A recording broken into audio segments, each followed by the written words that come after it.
Well, the fashion industry is a $3 trillion industry, and there are very few dedicated trade magazines and trade publications for the industry, and furthermore, it is not really well covered in existing business press. So Condé Nast International did a strategic review in 2017, looking basically for new opportunities and new revenue streams outside of advertising. One of the opportunities that they scoped out was in products and services for the fashion industry, basically B2B. It's not a space that we're in currently. So last May, they isolated a team of 6 within a brand new business development group. We brought in an outside consultancy to help us build basically an innovation framework, because there was no formal framework for launching new business at Condé Nast. Vogue Business was the guinea pig. And again, we knew we had this big opportunity in the fashion B2B space.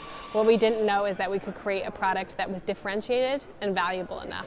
So through lots of user research, we spoke to about 80 people initially, and through 8 months of beta testing, we hit all of our KPIs. The business was really happy. They decided to fund us, and we launched in January of this year. So email is our most important channel. We launched this thing as a newsletter product supported by a website with also Instagram and LinkedIn. We believe that it's going to be our best audience will be the one who accesses us through email. It will be our most loyal audience, our most engaged audience, and the one most likely to pay for other products and services that we have in the pipeline. That said, newsletters definitely have their limits. You can't share them on social media. You can't get discovered by search that way, which is why we can't exist as a newsletter-only product, which is why we have a website, which is why we're optimizing search on that website, and which is why we will have more presence both on new platforms, particularly around social media, and also in new languages. In terms of the business plan, we are not planning a substantial advertising business. Furthermore, the advertisers that we will partner with will not be endemic, so we're not going after anyone in the fashion industry or anything that would compete with our existing Vogues. I can't talk too much about the business model, but we are going into areas that you would naturally expect.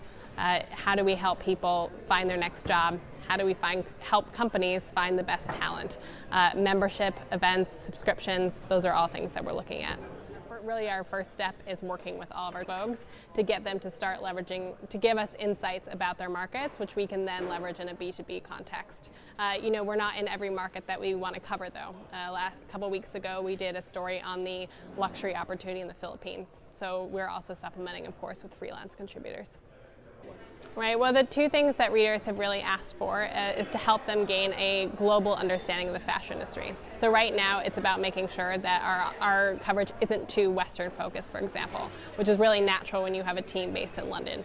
So right now, we're about 50% Western, non-Western. When you consider that the luxury market, for example, is 50% based in China, about half of our articles should be on China.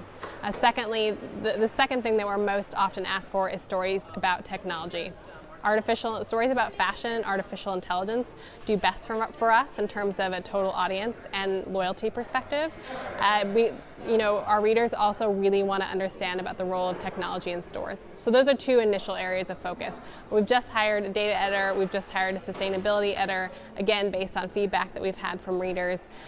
We cover fashion. We have verticals around consumer insights, consumer behavior, cultural trends, data, retail and marketing, and I'm trying to think of what our other verticals are, but those are all core areas of focus. Of course, with any team, we're small, so it's all about prioritizing. Sure, well, artificial intelligence has been really well implemented into e-commerce. Most e-commerce experiences you have now are highly personalized. You see products when you land on the front page of Amazon. That's because of artificial intelligence. Where we're now starting to see new experiments is in stores. So we're really focused on how are luxury players moving in this area and how are they going to bring those tools into a brick and mortar experience.